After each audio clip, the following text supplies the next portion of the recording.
अपने जीवन में सफलता प्राप्त करने के लिए भगवान श्री कृष्ण के इन 10 उपदेशों को जरूर सुने। भगवान श्री कृष्ण का पहला उपदेश। दोस्तों, आपने कभी किसी पंछी को देखा है?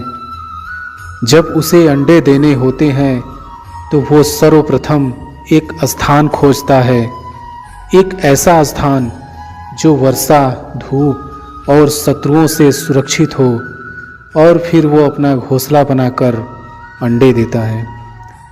और फिर उन अंडों से नन्ही संतानें निकल आती हैं, तो वो पंछी उन्हें भोजन देता है, उनकी सुरक्षा करता है।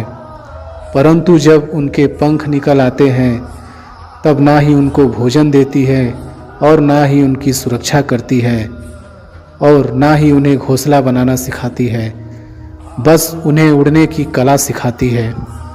फिर वो नन्ही संतानें उड़ने की कला सीखकर स्वयं अपना भोजन लाना सीखती हैं और स्वयं अपना घोंसला बनाना सीखती हैं। और हम मनुष्य क्या करते हैं? अपनी संतान बड़े होने के पश्चात भी उनकी चिंता में सूखते हैं और प्रयास करते हैं कि उनके लिए घर बना सकें। हम अपनी संतान को और भी शक्तिशाली बनाने के स्थान पर पंगु कर जाते हैं। दोस्तों, हमें भी वही करना चाहिए जो एक पंछी करता है, यानी कि अपनी संतान को उड़ने की कला सिखाइए, यानी कि अच्छे संस्कार दीजिए और एक समय के पश्चात उसे स्वयं अपना आकाश चुनने के लिए मुक्त कीजिए। भगवान श्री कृष्ण के दूसरा उपदेश। दोस्तों, आप जानते हैं कि अनगिनत प्रयासों के पश्चात एक चींटी अपने लिए एक छोटा सा घर बना पाती है, जो अन्य जीवों के लिए सरल सी बात है, लेकिन उस चींटी के लिए उसके जीवन की सबसे बड़ी घटना है और सबसे बड़ी सफलता भी है। भविष्य में वो चींटी रहे या न रहे, लेकिन उसके द्वारा बनाया हुआ घर बहुत सालों तक टिका रहता है। दोस्तों, हमारे जीवन में सफलता के साथ भी वैसा ही होता है। आपको, हम सभी को एक दिन में ही सफलता नहीं मिलती है, लेकिन यदि आप प्रतिदिन बिना रुके प्रयास करते हैं तो एक दिन आपको सफलता अवश्य मिलेगी।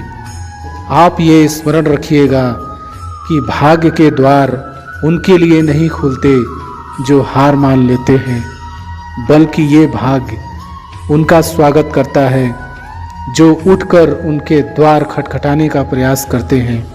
इसलिए प्रयास करते रहिए, तो सफलता आपके पास एक न एक दिन जरूर आएगी। भगवान श्री कृष्ण का तीसरा उपदेश। आपने घर के दरवाज़ों को लॉक करने के लिए लगाए हुए तालों को तो देखा ही होगा। वो ताला प्रहार से भी खुलता है और प्यार से भी खुलता है, अर्थात उस ताले को आप एक चाबी से भी खोल सकते हो और एक हथौड़ी से भी खोल सकते हो, लेकिन दोनों तरीकों में खुलने में अंतर होगा। अगर आप उस ताले को प्रहार से खोलोगे तो वह ताला फिर से काम नहीं आएगा, किंतु यदि आप उस ताले को उसकी चाबी से खोलोगे तो वह ताला सदा काम आएगा। ठीक उसी प्रकार हमारे जीवन में संबंध भी कुछ इसी प्रकार होते हैं। हमारे जीवन के आनंद रूपी धन की रक्षा करते हैं, किंतु प्रेम से।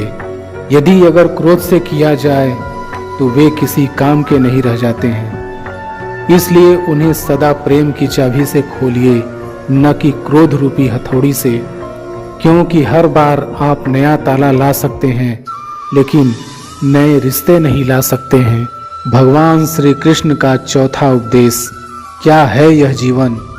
हम जन्म लेते हैं और बड़े होते हैं, और हमारे माँ बाप हमें पालते हैं, फिर उनके धन से हमारा बालपन बीतता है, फिर हम बड़े होते हैं और हम विवाह कर लेते हैं, फिर हमारी संतानें होती हैं, हम उनको पालते हैं, और फिर हम वृद्ध हो जाते हैं और एक दिन इस संसार से चले जाते हैं।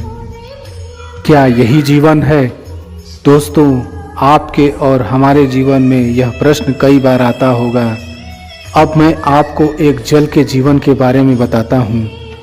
सागर से भाप बनकर उठता है, मेघ बनकर बरसता है और फिर नदी बनकर फिर से सागर में समावेश करता है, किंतु कभी ये प्रश्न नहीं करता कि उसका जीवन क्या है और उसका उद्देश्य क्या है। कैसे, आइए जानते हैं। जल हर भाव जीता है और जितना बन सके देता जाता है। जब सागर में होता है तो असंख्य जन जीवों को जीवन देता है। जब सागर से भाप बनकर मेघ बनता है तब किसानों को आशा देता है कि फसल पुनः उपजेगी। जब वर्षा बनकर बरसता है तो इस सूखी और प्यासी धरा को सींचता है और जब नदी में प्रवाहित होता है तो किनारों पर वनस्पतियों को जीवन देता है।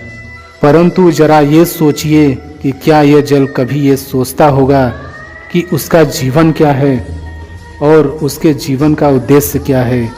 नहीं, बस वो अपने धर्म का पालन करता है। जितना हो सके सबको आनंद देता जाता है। इसलिए जीवन में कभी भी ये प्रश्न मत कीजिएगा कि यह जीवन क्या है और इस जीवन का उद्देश्य क्या है। बस इस जीवन को अच्छे कर्म करते हुए जियो और जितना हो सके सबको आनंद देते रहिए।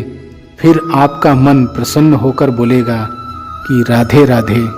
भगवान श्री कृष्ण का 5वां उपदेश।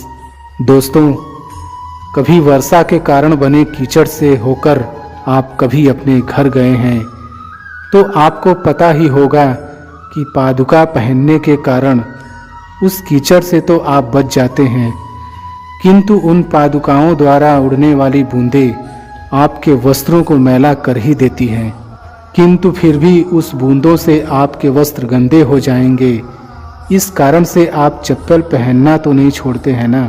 ठीक इसी प्रकार जीवन में कुछ ऐसे लोग भी आते हैं पादुका के भांति, जो आपको कीचड़ से तो बचा लेते हैं लेकिन वस्त्र रूपी आपके मन पर शंका के दाग लगा ही जाते हैं।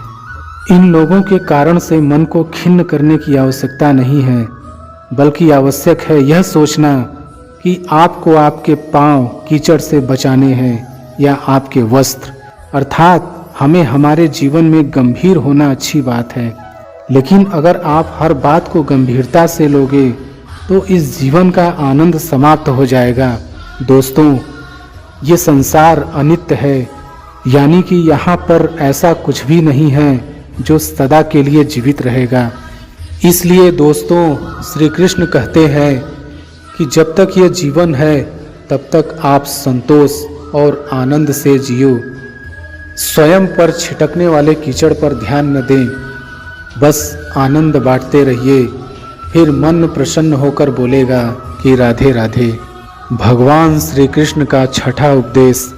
दोस्तों, मनुष्य को जब सफलता मिलती है तब उसमें जागता है अहंकार, और ऐसे में मनुष्य हमेशा एक बात भूल जाता है, झुकना। और मनुष्य सोचता है कि मैं क्यों किसी के समक्ष झुकूं, और ऐसा इसलिए हो जाता है क्योंकि मनुष्य एक बात भूल जाता है कि इस संसार में उसने जो कुछ भी प्राप्त किया हुआ है वह सब झुककर ही प्राप्त किया हुआ है। बालपन में चलना सीखा तो इस धरा पर झुककर और गिरकर, बड़ों का आशीष लिया भी झुककर, और उसके साथ ही किसान को फसल काटने के लिए भी झुकना पड़ता है, और कुएं से पानी निकालने के लिए भी पात्र को झुकना पड़ता है। भगवान से आशीर्वाद प्राप्त करने के लिए उनके समक्ष हमें झुकना पड़ता है। आंधियों में वृक्ष कैसे सुरक्षित रहते हैं, झुककर, और सम्मान कैसे पाया जाता है। दोस्तों, इसी के समक्ष झुकने का अर्थ खुद का आत्मसम्मान खो देना नहीं है, बल्कि उसका अर्थ होता है कि विनम्र। दोस्तों, हम मनुष्य हैं और इस आकाश की ऊंचाइयों तक पहुंचने के लिए हमें किसी पक्षी की भांति पंखों की ज़रूरत नहीं है, बल्कि हम जितना झुकेंगे उतना ही हम ऊपर उठते चले जाएंगे। भगवान श्री कृष्ण का 7वां उपदेश। दोस्तों, आप इस संसार में ऐसे कई लोग जानते होंगे जिन्हें आप स्वार्थी मानते होंगे और आपकी आवश्यकता पड़ने पर ही आपका स्मरण करते हैं, अन्यथा वर्षों तक कहीं दिखाई नहीं पड़ते हैं।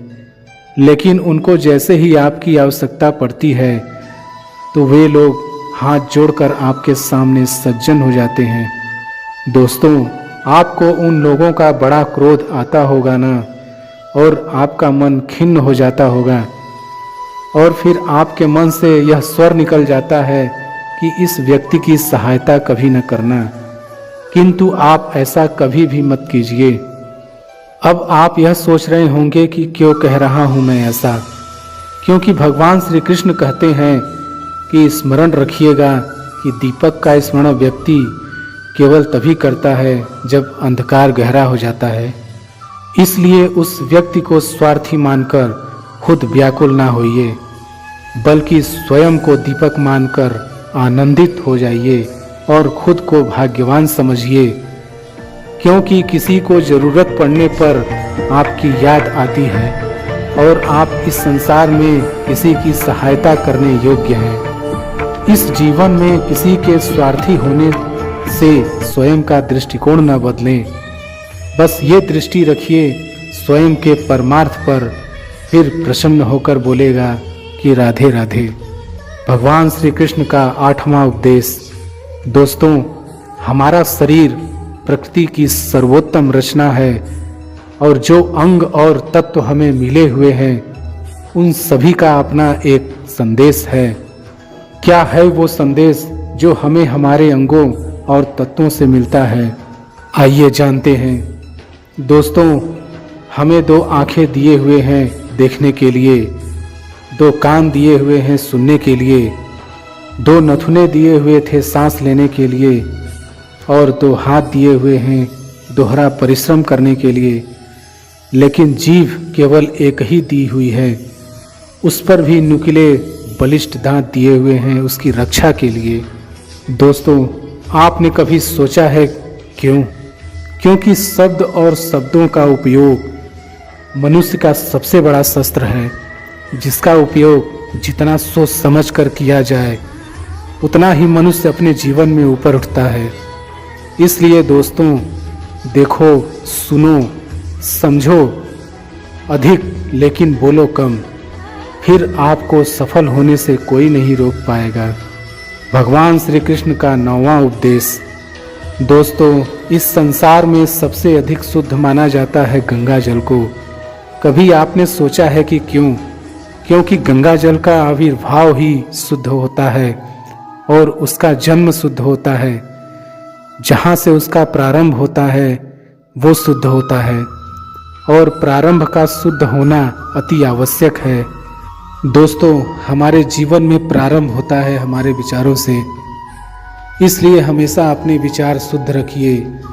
इन विचारों से बनते हैं आपके शब्द। आपके शब्द शुद्ध रखिए, क्योंकि इन शब्दों से आपके कार्य संपन्न होते हैं।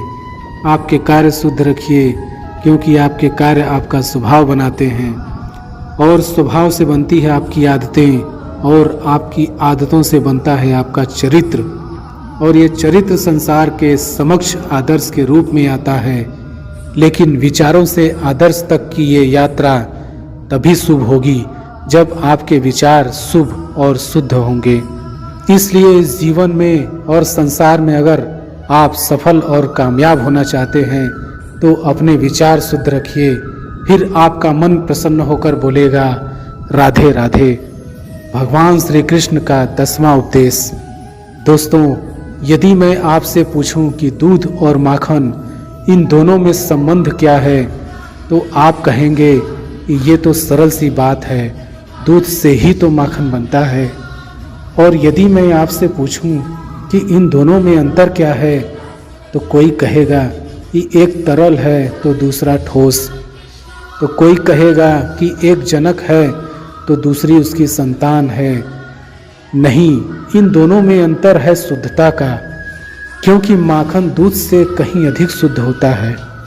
दोस्तों, इस बात को कुछ इस प्रकार समझा जा सकता है कि यदि कोई कीट आकर उस पात्र में गिरे जिसमें दूध रखा हुआ है तो आप उस समय क्या करते हैं? आप दूध को फेंक देते हैं। लेकिन यदि कोई कीट आकर उस पात्र में गिरे जिसमें माखन रखा हुआ है, तो आप क्या करते हैं? तो आप उस कीट को निकाल कर फेंक देते हैं, क्योंकि वो कीट मैला और दूषित है। ठीक उसी प्रकार यदि हमारा मन निर्मल ना हो तो कुविचार रूपी ये कीट आपके मन को भी दूषित कर देगा। लेकिन यदि हमारा मन माखन के भांति शुद्ध हुआ तो आपके मन में ठहरे हुए कुविचारों को स्वयं से ही मन से बाहर जाना होगा। इसलिए हमेशा यह स्मरण रखिएगा कि इस संसार में कीट तो रहेंगे ही। अब आपको दूध बनना है या माखन, ये निर्णय आपका है।